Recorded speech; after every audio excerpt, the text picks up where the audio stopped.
Don't think voles when it looks like this. This is gophers.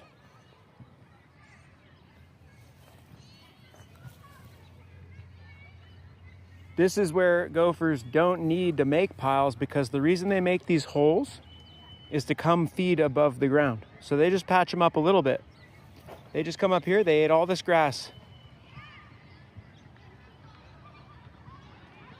So over here, they're just gonna make more and they're gonna eat all this grass.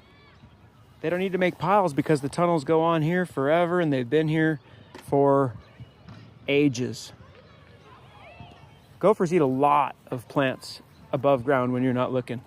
I was on a field one time and a gopher popped up and ran out of the hole and started eating the grass right by me. I was talking with the customer and it just started munching on the grass. It was at least 2 feet from its hole. So much good video opportunity around here. I hate to be the person that's always pointing out what's wrong, but when it comes to landscaping, so somebody has invested. They went over there and they tied into that valve, probably put a little battery operated timer, and they spent some money on these plants. Okay, that's cool.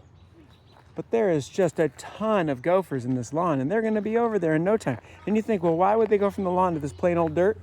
Look at this right here. Look at. Fresh gopher pile. Look at how just absolutely bone dry the soil is.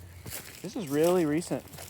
And it looks like nothing, but you know, that's some old activity right there. That's been rained on. Yep. Anyway, gophers are in here. Just because they don't make piles doesn't mean they're not here. They don't have to make piles every day. There's some old piles. That means there's a tunnel there, an active tunnel. They're just gonna come up underneath these little sages and whammo. Goners, money down the drain. I don't see any gopher baskets. If there was gopher baskets, I'd say they have a chance.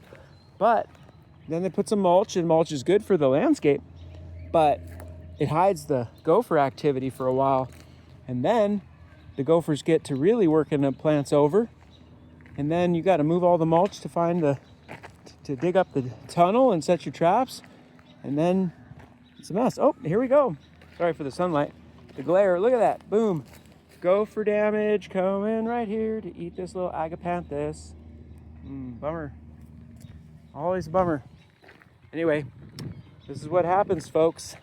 This is what happens when you don't have a gopher maintenance plan, when you live in gopher land and you plant plants. It's just like feeding the ducks at the pond.